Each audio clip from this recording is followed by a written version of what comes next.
Hey, my name's Mike, and I'm a divorce specialist with Amicable, the legal service for separating couples.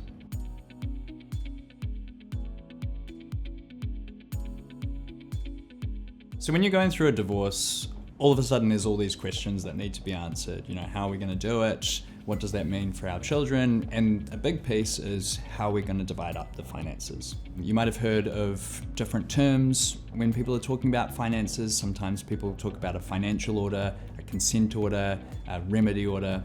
All of those things are basically referring to the same thing, which for this video we're going to call a consent order.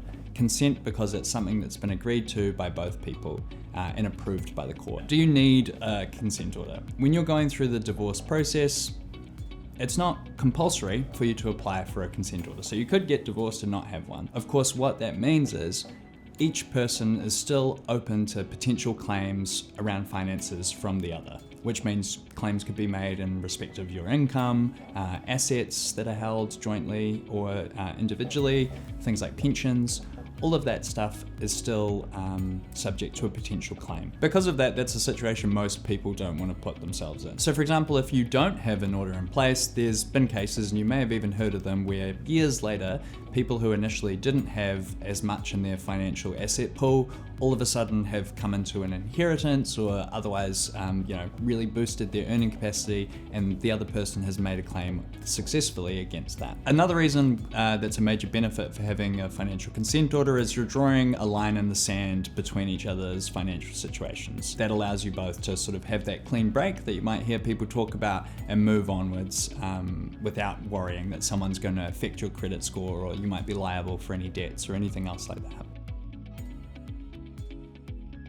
As we've mentioned, while it's not compulsory to get a financial consent order as part of a divorce, it is strongly recommended. At Amicable, we would always recommend people get a consent order when going through a divorce to be able to achieve that clean break and have certainty about their financial futures. There's also the possibility that even if you have already gotten divorced, you can still apply for a consent order, and at Amicable, we would be able to assist in those situations as well. There's a few key things you can start to do to work out your financial division.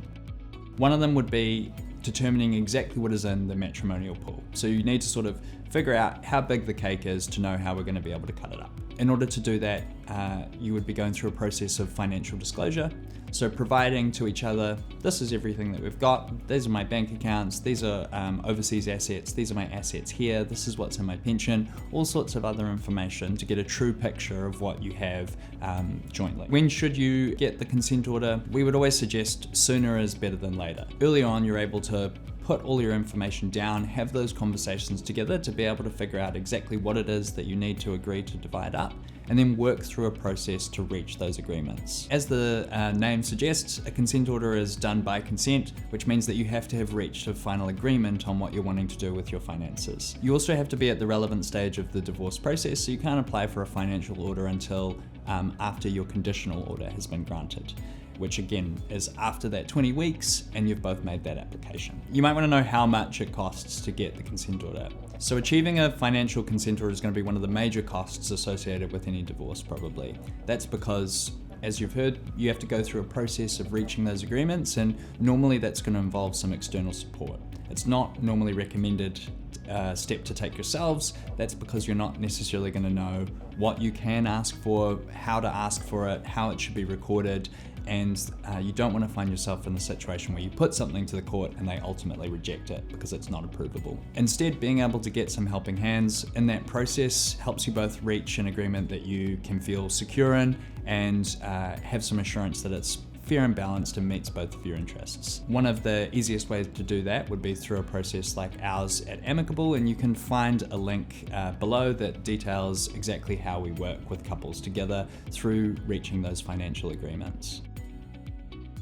One of the best parts about working with Amicable is that we work on a fixed fee basis, knowing you both are going to know exactly how much it's going to cost for you to go through the process and reach a financial agreement that can then be drafted and submitted to the courts, and we carry through that whole process. If you're taking other approaches, including looking at solicitors, those costs become unpredictable. They often get really blown out. They're charging you for every email, every phone call, every back and forth letter, and that adds up over time.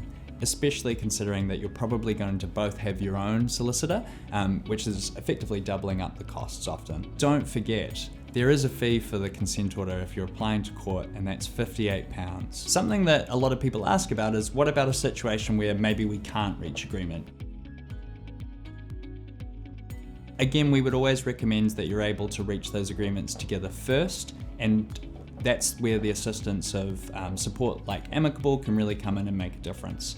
If you were to pursue an application through the courts and, for example, one person saying, I think it should be divided up this way, and the other person is challenging that, that's only going to take a lot of time, spend a lot of money, and ultimately shrink the pot that you've got. It's only eating into that. So being able to work with people together allows us to reach those agreements in a fair and balanced way, and work with couples to understand, is a little bit more time needed? Are there external supports that people need to go to get other advice? Often that comes up in the context of pension sharing or other situations like valuing a business. And we're able to direct people to that support and hold them through the process. If you want a financial order, in most cases it has to be done by agreement. And because you're going to have to reach an agreement, we at Amicable are here to support you through that process as best as possible. We work with couples together to save money, save time, and do things in a way that's as best as possible for their future relationships, particularly where there's kids involved. Follow the link below for some more information that might be helpful if you're looking to apply for a consent order.